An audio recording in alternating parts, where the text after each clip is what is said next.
always very key. In terms of tanks, which have been the dominant banning position recently, although that screams of target ban, but in terms of tanks that have been the dominant ban position, this is actually a map where Garrosh actually does a little bit better than usual, so he actually rises his priority by maybe like 8%, but still not by much. Lunara, though, I think this is going to be a game where we're going to see target bans over meta bans. Definitely, and you got to appreciate the respect. Teams coming out and showing, hey, you know, we know you do pretty well on this, so how about no? I definitely understand the Samuro ban. My team in Division A gets it banned every single game, so it's nice to see another Division B team carrying on the legacy of banning the Samuro or lose, and a Gaslow ban. This is so target ban focused. It is fantastic because that means that these players are going to be off of their mains, and that's when we start to see some really exciting games. This is going to be an absolute blast, and I cannot wait. So, with one more ban left, so far every hero we've banned has been green, so we should see Thrall removed. Or a Rhaegar. Rhaegar. Did I grab this transition stinger that made the match intro? No, I did not. If you maybe want to send me that later, I might have just missed it. I know Tetcher and I would both enjoy it for our cast because it's a really wonderfully made intro. Zool being banned out. He's more blue than green, but you know, close enough. Finally a meta ban, you know. Johanna, ETC, Garrosh, Deathwing, who's that? Get that Gaslow out of here. Of course, it's so meta, so powerful. Mephisto, though, going to be coming in as the first pickup. Lots of extra power, lots of blow-up potential. And, of course, that Durance of Hate, especially in the later levels when it silences as well, is absolutely devastating. If you can land the huge wombo. Thank you, this is Kobe. Really appreciate that very much. We appreciate all your hard work. Johanna being picked up. She's currently the best tank in the game right now, at least arguably. Mephisto, like you said, we've seen Mephisto rise a lot in priority the past couple of weeks. Now, do you think that's due to just Mephisto Ana being so devastating, or is it more point control since we see a lot more leaning towards point control maps? What do you think has caused Mephisto to rise in popularity? I think it's a lack of effective spell armor in the game, and due to the fact that he is probably the safest mage, due to the fact that he can harass pretty freely, he'll trade health, but when you have someone like an Ana, it does so well, and he has that. It's less burst, it is more over time burst, but it does do a lot of damage in a very short period of time, especially when combined with Ana. So with the spell shields being basically loosened to a couple heroes with spell shield, which is only on one instance of damage, a Nubarak and Brightwing, making Mephisto a little bit more value and a little bit more powerful in terms of the effectiveness. Only hero that really comes close to him in the mage pool would probably be Kel'Thas because of the stun, or Jaina because of the kiting with the slow. I can definitely understand that. That makes a lot of sense. We do see Raynor picked up a really nice, also safe poke hero who can just kind of poke down your tanks from forever away. We see that Ana paired with the Mephisto, like we said, dropping him with the Durance or with the oh gosh, Consume Souls? Consume Souls, yeah, the woo! Because that's the sound it makes. Mephisto and Charlotte Flair confirmed. Another green person! Rhaegar gets taken out. You see the Mal'Ganis picked up once again.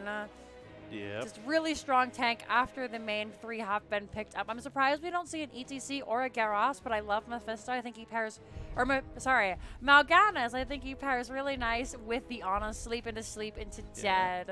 They could, in theory, it's a very old build, but they could play Mal'Ganis offlane and still pick up an ETC or someone like that, as we see Chromie and sToaK picked up here. sToaK against Mal'Ganis is a very effective tank because Mal'Ganis does not offer that massive hard engage burst, and Mephisto damage is very spread out. So sToaK with that massive AoE heal is going to be doing a fantastic job here. I really like the sToaK and the Chromie. I think the sToaK does a really nice shutdown for Mal'Ganis since most of his stuff is wind up. We see the Greymane and Sonya come out, and I like the sToaK even more now on the side of sOaK every lane. just because it's such a dive team. If your sOaK is standing far enough back, he can shut that down. I was playing in a scrim earlier today as an Uther tank, where I got sOaK silence and then I just died. It was super unlucky, so we know the power of it. And finally, Thrall picked up as the solo lane into Sonya. One of the better matchups into Sonya, who is arguably the most dominant solo laner right now, wouldn't you say? Very true. I would agree. She is incredibly strong, and the fact is she's also a pretty reasonable nano boost target if we do see the purging of Mephisto. And also, she adds that massive burst, and with Greymane, they had Mephisto with that sort of over time burst, and now they actually have a finisher. Because Mephisto without Consumed Souls is not so much a finisher, so having those two heroes who can really burst, and in Sonya's case set up, is massively improving their composition. I think their composition is a lot more facey than the side of sOaK every lane. But sOaK every lanes is a little bit better on the objective, I'd say. With Thrall and Chromie together, it's going to be pretty reasonable. Yeah, they have a lot of really strong poke to shoo them off the point, so their Johanna can go ahead and step up. Again, amazing point control from Johanna, just because she lives forever, and it's so hard to kill. Both teams having really strong compositions.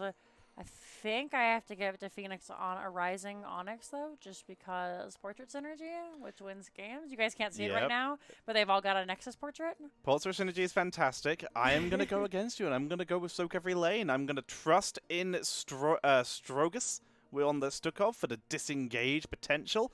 And I think their Siege, if they're able to have that Johanna peel effectively, they might be able to play well, and their poke potential is good. They also banned less green heroes, and every day is Earth Day.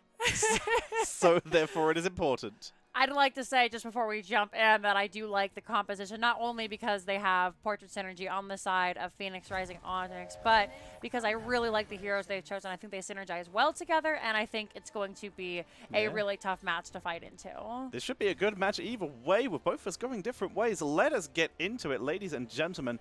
And spawning on the left-hand side is going to be sOaK every lane, with Tornado playing on the Chromie, Strogus playing on the sTookov, Philippic playing on the Johanna, Dm13 playing the Reyna, and Bmduro playing on the Thrall. That's a name and a half. We're going to call them Meduho.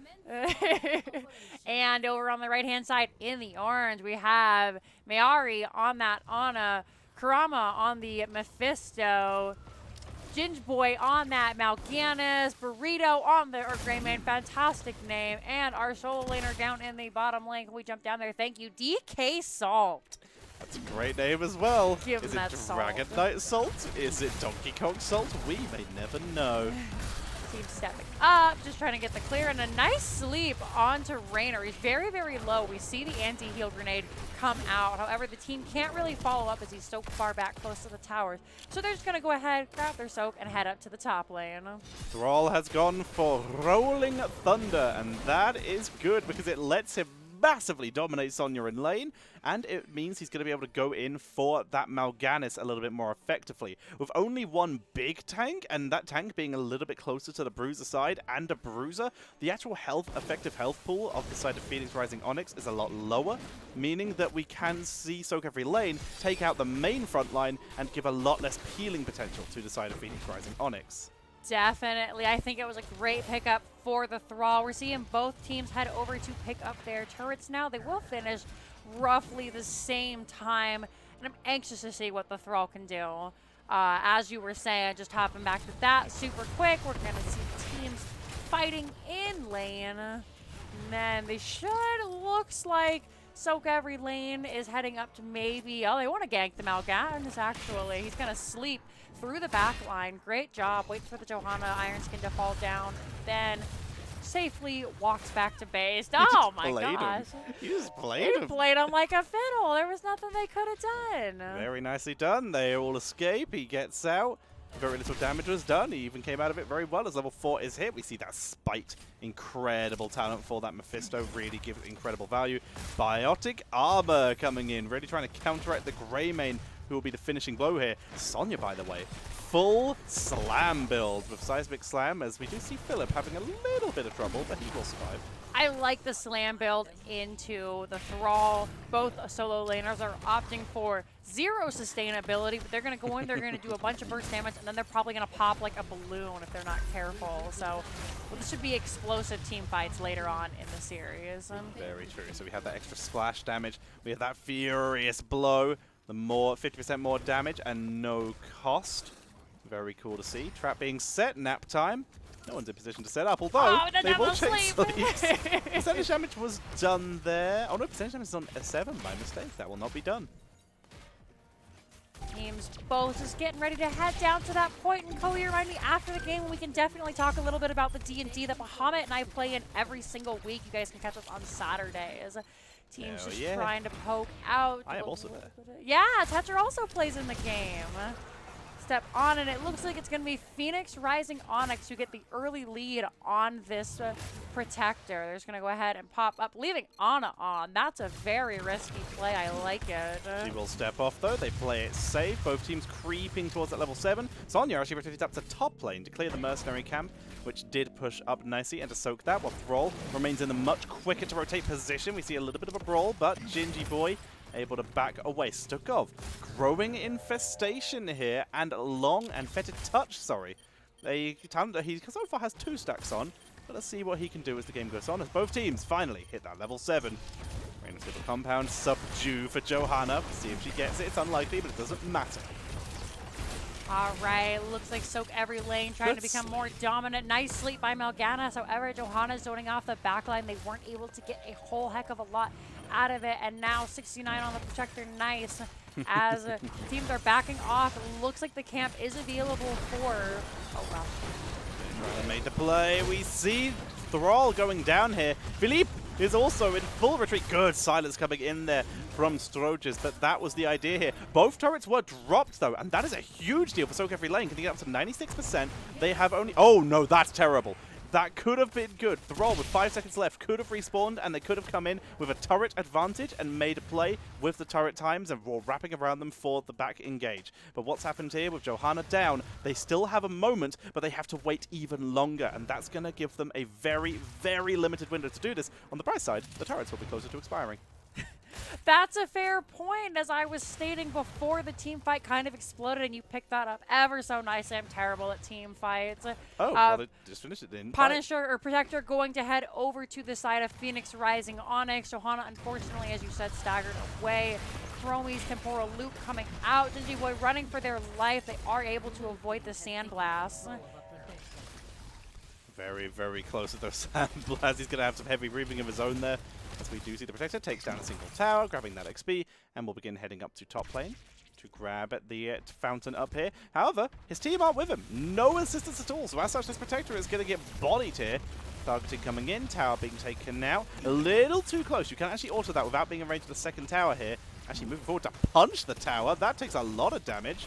And this might be risky. This Protector might pop with people in range. Sleep onto Johanna, but they are looking for the play here. They might try and engage onto the Protector. They're going to move forward. Philippe? No. You already used the Condemn, didn't have the stun set up. They're not going to engage. Nice job by Karama. Always drop off your support safely. That's the rule. Gingy Boy taking a ton of damage. Tries to bats, but gets silenced. Temporal Loop coming out once again, and now Karama is looking like in danger. Great sleep by Gingy Boy. Sandblast coming out. Philippe trying to get the stun on the Gingy.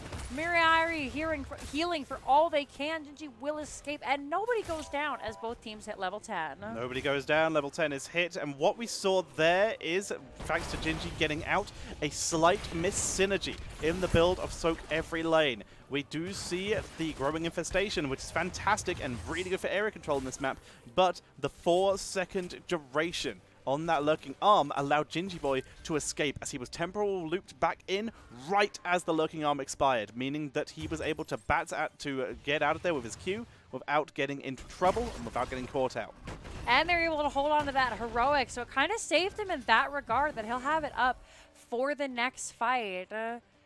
It's going to be difficult to time that lurking arm and that temporal loop, like you said, because I believe it is a 3-second delay before they are pulled back. It is. And well so that remembered. leaves 1 second to silence time. And if you silence right at the beginning to get the temporal loop off, you won't have it for later. So they've got to be communicating. They've got to be timing these. Krobi has to call temporal loop, and then sOaK has to time it out. 1, 2, and then on halfway through 2, needs to drop that lurking arm because it has the wind-up time, and if he does that, he will get the maximum silent duration, and it should grow with the movement of the retreating member of whoever they've called out.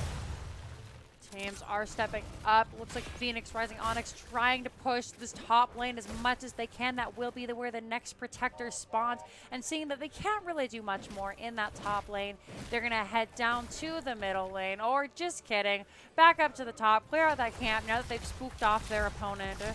And Johanna looking for a wraparound play. They do have the Blessed Shield. Can they go in? Bunch of members of the backline hanging out. Pretty risky right now. Mal'Ganis is so far away. However, they want the pulse, so they're just going to go ahead and play it safe. On the check for the nade, they know that Johanna is in that bush. They're too late, however. The Barricade has been set up, but it looks like they might try and force it to be used. Durance of Hate comes out. Here comes the Earthquake for the counter, though, with the bats in the backline. Going to try and take it down with a great silence by sOaK, zoning everyone out the way, with Gingy Boy getting focused down as he is the only one here. Barricade was dropped. Already a successful push, unless we lose members here. Great route by Thrall with a massive sleep from Gingy Boy. But here's the temporal loop. He will perish. He goes down. And Gingy Boy, the only person to die there in exchange for the biotic emitter. That could have been worse, but getting that biotic emitter before the objective is still going to be, I would call that valuable. I definitely agree. He'll be up in 15 seconds, so they'll be able to come in and contest maybe at about the 40% mark, depending on how the team wants to play it. This will give sOaK every lane the opportunity to set up in a favorable position for themselves. They can lead that Johanna out to sOaK or leave their sOaK in the back to safely sOaK, which looks like what they are trying to do. Meanwhile, the team is going to try and get a little bit of extra XP in that middle lane, maybe look for that gray main pick. However, Mal'Ganis is back, and now we can head back up to the top lane and see the team try and invade. Whee! Goodbye! Mephisto goes away. Good sleep coming in from Gingy Boy. There is actually a counter, an anti-synergy. If he does use his Mimic on the way through and gets Lurking Arms, he will return and waste the Lurking Arm. Slight value, potential there. We'll see if that pops up. Virulent Reaction. This is where sOaK is going to be able to set up, if he times it right, with Chromie's Temporal Loop, or set up for the rest of the team in general. It's a fantastic talent. And the Shard of Hate coming in for that Mephisto. Getting that extra Lord of Hatred to get that cooldown reduction going. This is what he wants. He wants to be able to pop that off and get that Durance up as often as possible. If I believe he can take the heroic talent, I believe that's level 16. Team hopping down, opting to go ahead and grab that turret. It is going to push Sonya off the protector for just a moment. Hopefully they can race back up in time.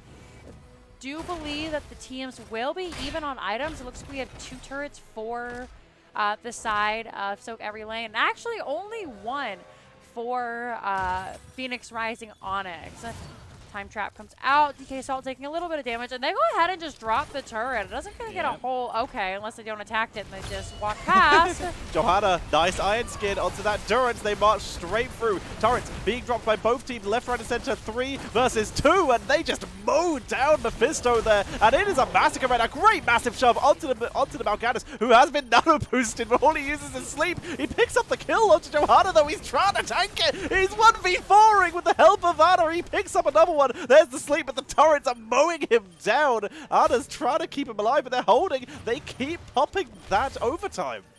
I didn't realize they had 3 whole turrets, and now they are kind of trapped in this back corner. But the nice thing with Anna and Mal'Ganis is they have a ton of sustain here. Mal'Ganis having to walk through, takes a ton of damage. Anna! She's out. Anna lives. Will Mal'Ganis make it out? He's holding. Running, trying to play the turret. Oh no, that's the overtime. It ticks more. It's the silence. Gingy Boy, all he has to do is live for his team to get there to tick the overtime one more time. Oh, they're not going to be able to do it, but an amazing escape by the side of Phoenix Rising Onyx. That was insane. He was so close. Mephisto was so close to arriving. They nearly held the full duration. But the Protector does go over to sOaK every lane. See the push come in. Mephisto does eat it. Whee! That was weird. Yeah, got caught on the corner a little bit there. Got stuck out.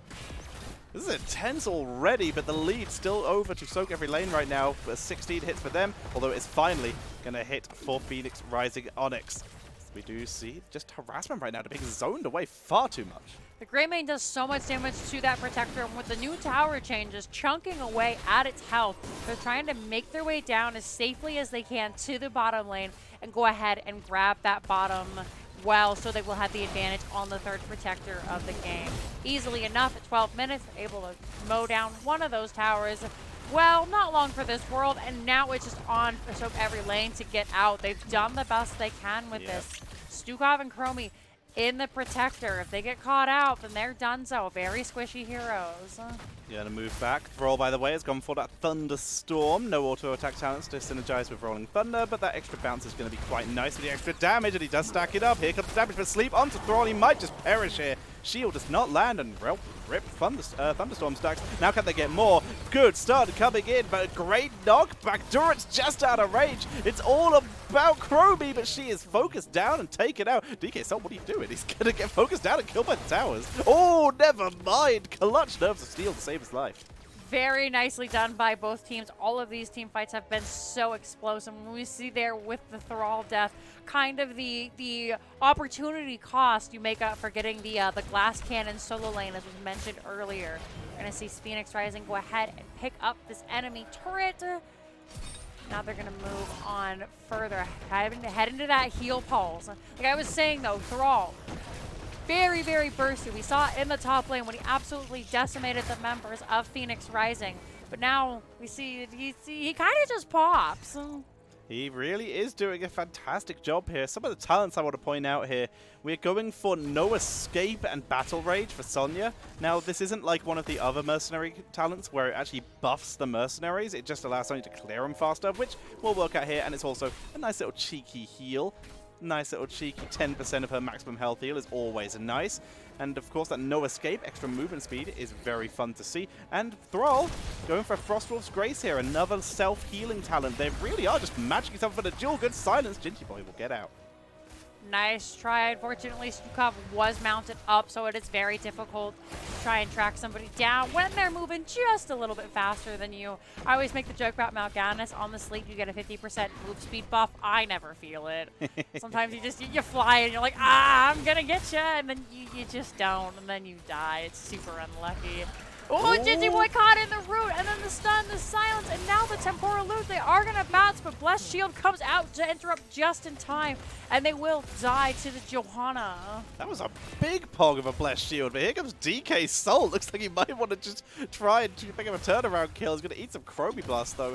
He's hovering around. Looks like he might want to try and take the 4v4, because he knows Thrall is in top lane, but nope, top to the hand, says Strogus. Wrath of the Berserker pop, not going to get a whole heck of a lot of value unless they do go back in. They're mad. They are mad, but they can't get him. DK Salt again forced back. Ana, by the way, went for Purifying Darts here, removing roots and slows. Not going for the Smelling Salts. In terms of the roots, though, there is sTookov, and that's the important one here. Really wants to remove that. And, of course, pure active reload. We saw it during the fight in top lane. It's going to be so much value here. If this vault goes down, this objective's going to be really hard to contest. I definitely agree. We see it's not long for this world. Sonya coming back, 20 seconds on that Wrath of the Berserker, booped back into the fort. Nano Boost comes out, and they're just hemorrhaging these ultimates. Hedger, it's going to be make for a very difficult protector phase. I wonder if they don't want to maybe try and get something else on the map and maybe give this one over, considering they still do have that fort in the bottom lane. Very true. The fort did survive. The problem is now they have shown in mid lane, and clearing out bot fort right now would be really, really good for sOaK every lane, because they would guarantee a much better fight position, which they're already channeling on, looking for great for this. Trying to clear the lane. Finally, we're going to see the rest of Phoenix Rising Onyx coming down to contest this, so that they are able to keep this fort alive and actually have a retreatable, defensible position. Opting to defend that fort. They want to look for this protector, even though it's going to be kind of an uphill battle. They're down just the nano boost at this point, so There's hopefully 20. they can look for something. 24, sOaK every lane. They're coming up, going to grab this field pulse, and now we see a little bit of a scuffle happening in the bottom lane. A couple talents weren't picked because of that. We're going to be seeing top off coming in for the sTookov. Finally, talents as everyone's able to calm down. Nice little cheeky little healing pulse pick up there, using Thrall and the Chromie there. We have Radiating Faith for more stun duration. I was just about to talk about that. The mosh pit on the Johanna, basically what it is. Hits 5 members, and I think it prioritizes heroes over minions. No, it doesn't. It's maximum duration. Very nice. Which is still good. And Earthen Shields, a huge talent, but level 20 is available on the other side as well. Seeker Swarm, we're going to see a massive C-bot to Johanna. No indestructible for her, so she needs to actually stay alive here. Will get out of the turret, but the turret was good, but seeing Malgan is absolutely deleted. Sonya, though, is spinning and trying to stay alive with the Earthquake down. Temporal Loop pulls Sonya back in. She is completely side-parated and will be taken out. No Whirlwind build, no cooldown on that self-sustain. Gets absolutely eaten alive there. And Mephisto, even with the Nano Boost, was not able to get the value here. Full retreat from Phoenix Rising Onyx, and this fort and the objective will be taken by sOaK Lane. Looks like Phoenix Rising is just going to head up to their camp, try and get some pressure in a different lane. And I think that's the best play of action for them right now. Raymond and Anna can't take the Protector by themselves, so they're just going to go ahead, and this may be a keep here. The team needs to remember to defend the keep, or use the keep to defend them. Don't use them to defend the keep. As long as they stay alive, they should be fine. Protector wipes its way through that with 10 seconds left. That should be enough to get through the shield. The question is, how much more can they do? They don't actually have a huge amount of Immortal Race outside of Reyna, who is currently in that Protector. This does mean he will be kept safe. Heroics, they have Temporal Loop. They do have the Flesh Shield, and they have the massive Shove. Those are available, but now everyone is back, caught under 50% to try and finish this off. Jordan Hey comes out with his rock unstoppable as the Protector is going to be completely abandoned and is going to try and take down the core. They're not focusing on the Protector. That's going to be it. Game number 1 will go over to sOaK Lane. Yeah, the GG's coming out. It was a tough game. I definitely think they could have held it, but just the team spread out so nicely, and they had to pick between Protector and Heroes, and ultimately choosing the Heroes did result in a loss. But luckily, it's only game number 1. We can definitely bring it back. And what a great first match to start out this series. Absolutely mental. That fight over top lane is one of my favorite fights we've ever watched. The classic combo of Ana Malganis, the double sleep, versus, who was it, Chromie and sToaK? Yes. It was very, very silly to watch. No one could kill each other. That's the play of the game that I think. Well done by both teams. You can see here 7-8, really close. You can see how evenly matched these teams are, despite being Seed 2 and Seed 7. Like I said, you never know what to expect. We'll go ahead and take a look at the talents now, so you guys can look at these builds, see what was picked up. That Radiating Faith really coming in clutch there at the end, stunning the team long enough for Reyna and Chromie to capitalize on the fact that they just couldn't move. Also, the Earthen Shields popping off as the Durance didn't hit many people, but what did hit is Mephisto getting massive value out of Mimic in the final fight. He really did drop huge damage, and I believe it was Malganis who was actually nano boosted. He didn't get as much value as he wanted to, but that Earthen Shields protected from all of that AoE damage and kept everyone up in time for them to turn around, and with top off on top of that, it was really hard to actually kill anyone without the single target burst. And with only Greymon and Sonya, to be fair, were the ones that lived, but they weren't able to get on anyone because no one was setting up for them anymore, because Mephisto was dead, so no one was weak enough to really finish off.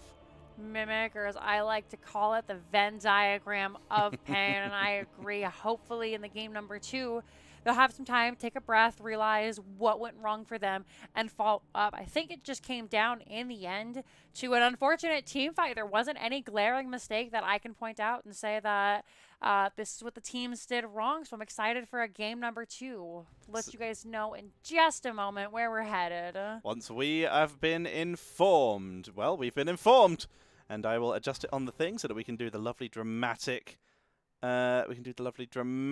demonstration, although we don't actually know who picked this.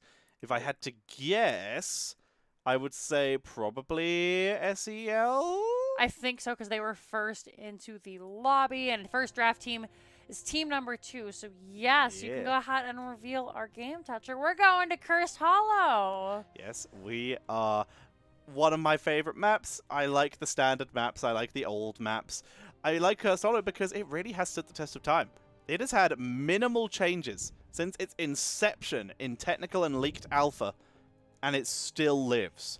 And that is honestly a testament to a beautiful and fantastic MOBA map, and that's what I really like about it. Let's compare that to the other release maps. The other release maps for Heroes of the Storm were Blackheart's Bay, oof, yeah, Haunted Mines, oof, and Dragonshire. Nice. Yeah, it's all right. It's better than the other two. All right, I'm going to take a second really quick. Alpha Star 18, thank you very much for the follow. This is Kobe. Thank you so much for the 100 bits. I really appreciate that.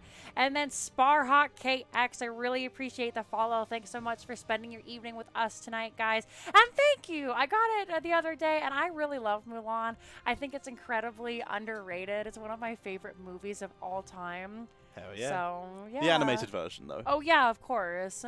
I've seen like all 3 Mulans. Like I know that the other 2 aren't very good, but I like them. I love Mulan.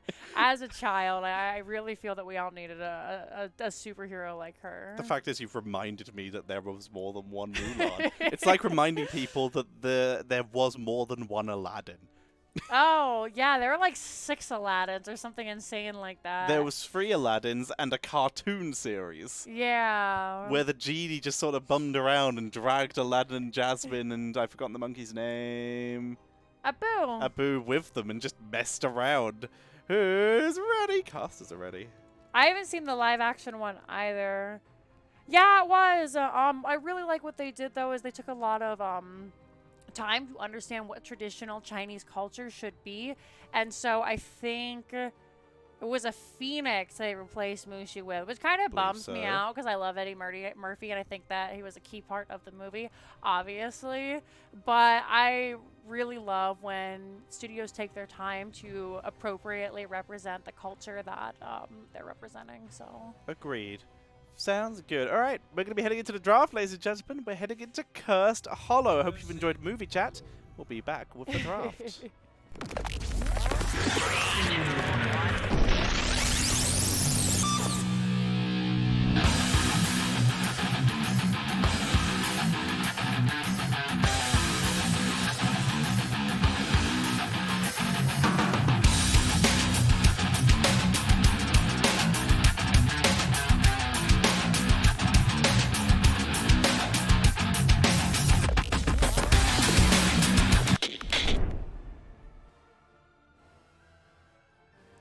Alrighty, we are back into the game, ladies and gentlemen. So far, no bans.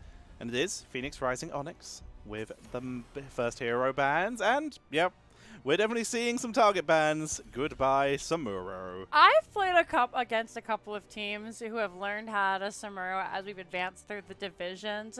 And, it just kind of like, you know that episode of Family Guy or not Family Guy, I think it's, no, it is Family Guy, where they confront the stabber and he accidentally pokes himself with the knife and he's like, is this what I've been doing to people? I deserve to be in jail. And I'm like, that's kind of how it feels when you play Samuro and then you get Samuro'd on. Lunara banned away once again. No dear ladies in the game. She is toxic. I have also just been informed, this is the last bit of movie chat I will attempt to start. There are apparently 3 Cinderellas and the third one involves time travel or the third one involves butt travel. But either way, I don't even know there was more than one Cinderella. The second one is really sweet. I didn't know there was a time traveling one. Maybe we'll have to go look that up. We love bad movies, so if you have any recommendations for bad movies, animated or not. Like a so bad they're good kind of thing. Like think Birdemic, and I think that's our absolute favorite. If you guys have seen that, if you haven't, it's awful, and you should check it out. We still need to watch My Sister as a Werewolf, which is one of my favorites, but need to try and get Dakota to watch that, so that should be good. Either way, for now though, we have Mephisto removed. Less green people being banned out this time. So the last ban comes in. Mephisto banned by the team who played him last time. Don't want to play against him. They'll remove Johanna. Finally, a more standard ban. Yeah, definitely. That leaves the Zul available, so we'll see if Phoenix Rising. They're not. They're going to go ahead and pick up the Rainer first. That does leave Zul open for the side of sOaK every lane.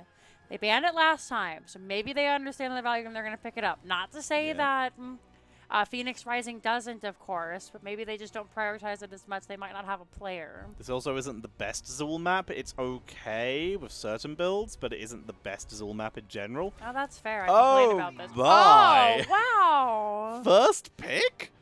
You are brave. No fear if you're that good of a Vikings player. Also, they're just trying to live up to their name. I don't get it. They're going to sOaK every lane. Shut up. Oh my. I'm looking, I'm like, what is Meadow and why is that a Vikings pun? Alrighty, so the Lost Vikings. Here immediately comes Burst with Diablo Tyrande. That makes sense. It's also a lot more crowd control for ETC. Oh man, what do they do now? Where's the capitalization? There should be a Li Ming ban because resets, of course. Dahaka should probably be the offlaner for Phoenix Rising. Or no, Abathur. There should be an Abathur ban because he's the only hero who can actually contest experience with the Lost Vikings. Because otherwise, if these Lost Vikings get sOaK, this could just be straight up game over just because of the burst. However, I do like what Phoenix Rising are doing. They're trying to, instead of trying to out sOaK the Vikings, they're trying to win the game early. Yeah, if you just kill them, then they can't really do much, even if they are soaking lanes, you know? Depends on how much tower push you have. And right now, what can we see from Phoenix Rising? We can look for a Greymane, a Zeratul. These are great answers into the Lost Vikings. Stukov banned away. They don't want that interrupt on their combo here because they have a really nice setup with Diablo and Tyrande and Raynor just to follow up. If he goes Executioner, I believe, then they get bonus damage for disabled targets. For Raynor, sorry? Raynor, yes. That is Ace in the Hole. Ace in the Hole? Yes. Oh, Executioner, that's the level 20 talent, right? That is Executioner. Yeah, no, because Executioner is the thing that Greymane gets. What's Raiders? Because Raider has Exterminate. Raider do big damage if stunned. That's the point we're trying to convey. Sylvanas and Greymane picked up here a nice combo for sOaK every lane. So a little bit redundant on this map, but with her trait being nerfed, it's not so bad. You can go ahead and get an early push even if you don't have the curse. Okay, hear me out. Okay, alright, well, no no Dahaka. This is full resets and burst build. Hear me out. Morales, Viking Juice Pirates.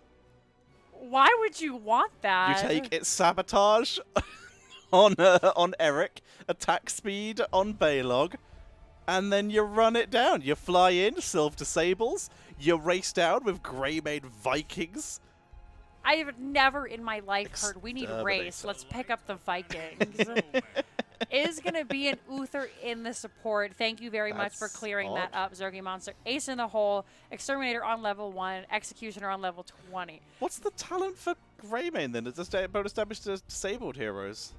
Help us out, Zergy. Because I do not remember. Because I thought that was Executioner. It used to be the talent that like a lot of the teams got for... Like, because I know Raynor had one, Greymane had one, I think Hammer had one for a while. Yeah, it was like Bathroom, like Bolt of the Storm and Venom were super common for all the heroes.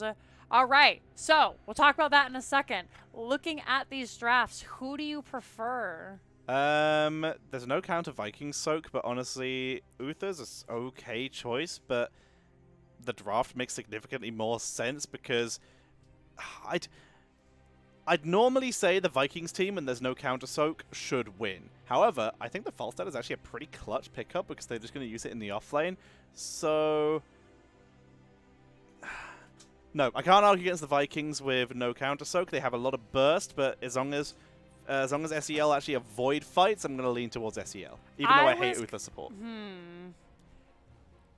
I have to give it to PRO once again. Just Key, thank you so much for the follow. Looking at their team, I really don't like Uther as a solo support. And then just the incredible amount of burst damage, I don't think that the 25% armor is going to be enough. Well, we will find out as we head into the game, ladies and gentlemen, and spawning on the right-hand side. It is going to be Philippe K playing on the ETC, Num13 playing on the Greymane, Tornado on the Sylvanas Strogas playing on the Uther, and top, middle, and bottom lane, it is B Meduho playing on the Vikings. And over in the orange trunks, once again, we have Gingy Boy on the Diablo, Kurama rocking that Orphea, Burrito is the Raynor, Miari on that Tyrande, and in the off lane, it is DK Salt playing that Falstad. DK Salt setting up, waiting. Also, apparently, it is Executioner. It's disabled. Execute is Raynor's level 20. We figured it out. Thank you for clarifying that, Zergy. You're the best. Zergy figuring it out. Alrighty, so Burrito gonna come up and do some big game hunting to try and kill off the Vikings. He's just gonna try and farm them for XP if he can. Be careful, dude. Oh, he's gonna run him down. That's a mistake. Odyssey. Oh, really? Okay. Falstad died. T-Tors. Ganks happening bottom. It looked like we weren't going to see a complete commitment to that middle lane fight, and it looks like the team just went ahead and ran down, got the gank on the Falstad. Unfortunately, he's a squishy bird boy. Little bird bones. You don't live very long. Also sorry for lack of talent, lack of score updating. I have done it now. My mistake there. I'm in charge of the obsing on this one. Sylv, 6 stacks of Unfurling Shadows. I would very much like to see Reyna go for Behemoth armor. You think so? Yes. He's in lane with Olaf. Just stack off him. That's a fair point. We'll have to see what they choose to pick. Thank you very much, Batmanger. And yes, we went ahead and updated everything for you guys. So it should be all set there on the screen in just a moment. Falstad getting poked at again. That Sylv is out for blood. And DK Salt is going to go down a second time, unfortunately. Just in the wrong place at the wrong time.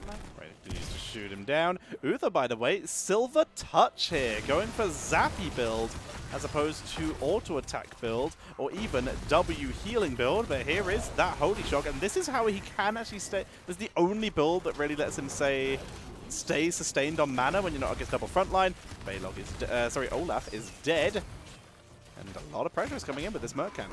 I think this is going to be very rough for PRO in the early game. They're going to have a difficult time, especially if Falstad continues to struggle on lane like they have been. However, I think once we come to level 10, we should be able to see PRO get back into this more. They have a fantastic wombo combo.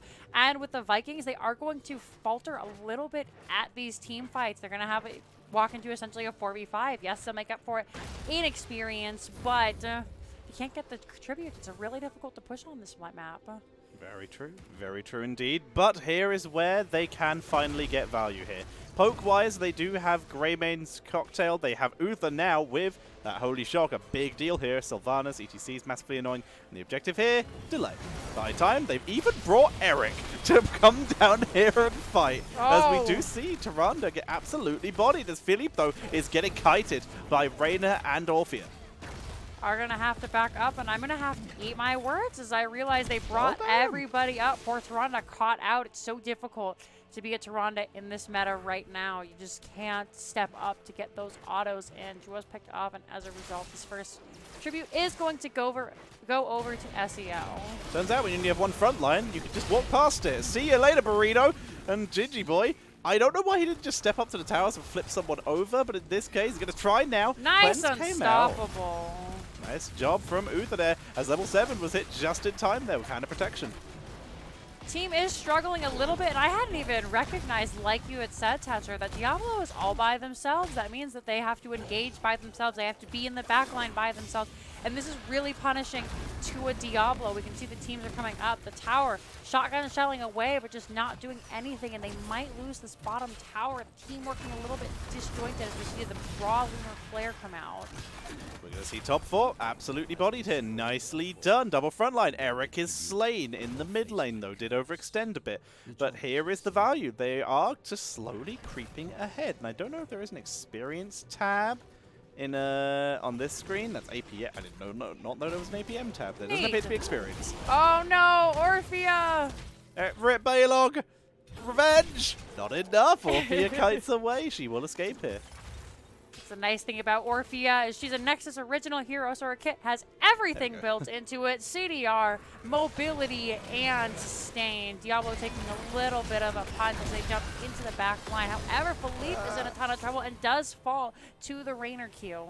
He's taken out, and with that, they will be zoned away. They can fight without Vikings, but they can't fight without their main tank. They will retreat here. Also, Uther, we completely missed this, taking the role of the second tank and the support here so that they can have 2 frontliners.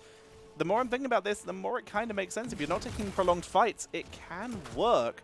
As souls are now complete for Diablo. Ooh, big damage to that Viking. By the way, Vikings went for Bribe build. Rip Olag. Yeah, the more I look at the comps, the more I kind of question how much I like PRO. I think they're doing a fantastic job with the assets that they have. However, just having that Diablo by themselves, it feels so bad. We see him walk through, take a little bit of damage, and then the Sylph just free pushed all the time. This is going to be the third set of towers that goes down. Powerslide comes in, it's not landing anyone, but it's too late. Dam is already out of there, we'll back away. Philippe stays safe. Next tribute's going to be here and has just begun to spawn. Eric is soaking, Olaf is bribing, and we'll begin to soak top lane. Everything is going sort of well as level 10 is hit, and it is of course going to be the good talent for the Vikings. As we have a look at those level 10s. Wailing Arrow, Mosh Pit, Cursed Bullet, Divine Shield. In this case they don't need the extra CC, makes sense. They want the Holy Cow, and of course that play again. Definitely, everything looking pretty standard for everyone. Hyperion and Shadowstock coming out. We have that APOC for Diablo to interrupt the Mosh, but we see the Mosh come down. There's the APOC. Nice gust. Does disenergize a little bit well. But did APOC not get the Diablo or the ETC? It did not. It was a Holy Cow. Holy Cow was dropped there, which is why we did not see the Mighty Gust as well. Mighty Gust will fill in here as the second frontliner to try and protect it. Great tackle by Diablo with Malevolence for the burst. Philippe taken out as well in the triple frontline. Quadruple frontline if you count Tyrande. Sorry, triple backline is able to just snowball their way through here. And if they don't land this wombo combo with that Mosh Pit, the team fights are going to just lean further and further in the way of Phoenix Rising Onyx. That Gust really is going to be so money here to fill in for the rest of the team. I really like the Falstead pickup now that I see the reasoning behind it. Because, yeah, you have the Holy Mosh Pit. I'm sure that feels amazing. But if you don't have any damage to follow up, then it's BTC and the enemy dancing, you know? This is happening, though. This has made it all... This buffed Siege Giant, because Merc board here, is made it all the way to the towers. Falstad's going to finally come up here. See ya! Baylog's out. Eric's dead. Olaf is out. Eric's dead, and Baylog is clearing bot lane. Boss not going to get too much damage onto this fort. We can see the team is already starting to head away. Greymane easily enough damage to go ahead and clear that out. Just a smidgen. A bit of a scuffle. Baylog has been brought to the fight this time. Remember, you could use play again to just bring all the Vikings here. Channel has started. Philippe playing far forward. Burrito, he needs to join his team, and he's got a great flanking position here, but he's in a rubbish position if he actually wants to join the fight. Powerside comes out, and Burrito is nowhere near the rest of the team as DK Soul comes in. Eric heading up to bribe another camp by the looks of it, so they're trying to get split value on the map. Again, Baylog is still here for this contested objective. Mosh Pit up in 14 seconds. This is what sOaK LaNe are trying to do. They're trying to delay. I have to be careful soaking this because the Holy Shot comes out, interrupts. It puts you in a 4v5 when you're soaking and the entire team is here. One thing I'd like to point out is we see everybody posture. Hold on just a moment. Great crushing. Jaws, CATC. Silence comes out though. Greymane will take out one, but Tornado sneaks away there. Nicely done, but Dam will not be so lucky. He's taken out here. Baylog is running for his life here. That's a 2-for-1, and that blow up onto ETC before Mosh Pit was available. A fantastic choke point APOC to set that up. Very nicely done by Gingy Boy. I'm always curious to see how they set up the APOC. If it's going to be a fly gust into APOC, Tyrande stun, Orphea execute, and it was just really, really nicely done to go ahead and slay everybody. What I wanted to point out before we all bursted out into an all-out knockdown team fight was the teams are just about equal in sOaK, and now with the fact that PRO has this curse, it's going to be even closer. We see that they're just a smidgen ahead, and that really struggles for a Vikings comp. The whole thing is to get ahead and EXP. Curse Bullet comes out, G-Boy running for their life. Sylvanas gets away, does not allow the Shadow Charge out. However, the team just go ahead and backs off. Vikings are doing their best to clear, doing their best to soak here. They're holding it together. Tackle onto ETCs. Follow up from Tyrande. They do have Orphea here. Crushing Jaws will not land though. Right, Kobe, thank you very much for the tier 1 sub. Welcome to the Undead Army. Enjoy your Jinxie Rages, and thank you for gifting to Zergy. I also see you redeemed some treats, so after this game, we'll go ahead and give a snackers to my dog, Illyria. Team's getting the boss right now. Looks like, an invade. Nice stun by Tyrande. Still make it. Philippe, no, he was in a boss stun. Beautiful, Mighty Guster. That's a setup. Wailing Arrow comes out though. Looks like they might still try to fight this, but this will be disaster if they do. Oh no, Sylvanas is gonna get chased down here, and that that was a disaster. ETC, if he'd been able to get that power slide, might have been able to stop that gust from coming out, but instead, he gets stunned out by the boss, everyone gets gusted, and Sylv, trying to turn that into a fight, loses the waiting arrow, and gets picked off. That is an unfortunate engage. This has been a really nice turnaround by the side of Phoenix Rising. ETC now on the back. They have to use the mosh pit to get out. Here's the spins from the Vikings. Extra damage. It's good. Gingy Boy, though, being chased down. He's a tanky lad. He will survive this. And all of that bluster. Over 200 seconds worth of cooldowns for 1 kill.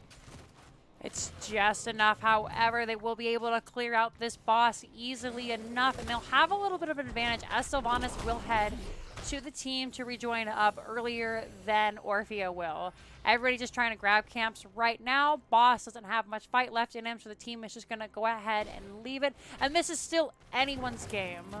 Bribestad getting some value, getting some push in the bot lane. Baylor clearing minions, though, to try and push that up and get some counter push. Their own camp has just spawned as well. Wouldn't be surprised to see Eric push his way up there. In fact, that's exactly where he's heading. So we see his couple here. They look for Diablo, and this time they'll get him with the fort. Finally able to pick up that kill. However, it is Soul, so Diablo will be back in just a couple of seconds. Now, they are going to be significantly weaker heading into this fight. We've got, how many, do we have any souls after that? Are we getting on the way 0. out? Oof. So, we're looking at about I think that's a 2,000 health loss from not having those souls. They're just going to go ahead and have to stack up. And it looks like the team isn't even going to contest this tribute. I think that's really smart. It's not curse point, so they're just going to look for other damage on the game, on the other side of the map. Makes sense. Looking for pickups, looking for a burst, looking for anything they can. By the way, Sylv, Will of the Forsaken, really like that. And large and in charge. Extra crowd control coming in for Olaf. Philippe, he might be in trouble. Here comes the charge. Oh, Tyrande! The anti-synergy coming in there with Gingy Boy going for their overpower first, and they don't predict the shot correctly. Miscommunication there from the team. Olaf needs to leave right now. I don't know why he is still here. He's got to move. He spins. That's a move. Able to get out safely enough. We see the Vikings are going to go ahead and clear out these Giants with the help from Sylvanas. And we are going to see a little Viking in the middle doing their best. Oh, can they get out? Nice try by Tyrande, but we live these. They're just going to go ahead and take this middle tower. Falstad heading out to take out that camp. It is the job of the solo laner to deal with the Vikings. It's a miserable task, but someone's got to do it. Diablo taken out. You could see a Shadowstalk was dropped there in the fight as well, but he was not able to survive. He moved into the bush to try and contest the objective, gets picked off, and this should be Curse Point coming in for sOaK every lane. They've managed to creep themselves to level 19 before level 18 is hit by Phoenix Rising. They were behind for a bit, but they've crept their way back in with fantastic lane pressure, with great fort captures, taking out that mid fort, and every little now and again they pick up a sneaky kill. In this case, kill, boss, tribute, curse, everything coming up in favor of sOaK every lane. This is going to be a vicious defense for the side of Phoenix Rising. They are going to lose that bottom fort. There's no question about it. And this most likely will be 2 or even 3 keeps for the side of sOaK every lane. Baylor still pushing up here. Olaf's going to come down to join the rest of the team. He is the team fight Viking now, purely because he will not be blown up in one shot, and he offers that stun with Largen in charge. Eric will be moved in for the clear here. They move forward. They'll try and take out the towers. Here comes the Hyperion for the D push. Siege Giants up as well. Maybe we'll see a steal. We'll have to see if Bribe is available. Team trying so hard to just make sure they can't get that stun. boss. Nice stun, follow-up stun onto Diablo. He is going to go it's down. Gorgeous. Root from the boss. They teleport in with the blink from EDC. Double divine shield from Uther, and that's going to be game, I think. Good Gust, though. That's their last chance to try and stay in this game, because that Gust could save them, because right now, that's looking like an endgame scenario to me. There's GG. It's called. Dead zone. Are they going to be able to GG? Come on, Falstad, I believe in the 1v5. No, they're just going to GG. GG, WP. Play again, I would like to point out, wasn't used once that entire game. Literally just let the Vikings die and split pushed with them. Either way, though, very nicely done coming in from sOaK every lane, living up to their name, the constant pressure, and then Olaf with the engage to win the game, followed up by the honestly fantastic follow-up. The root came in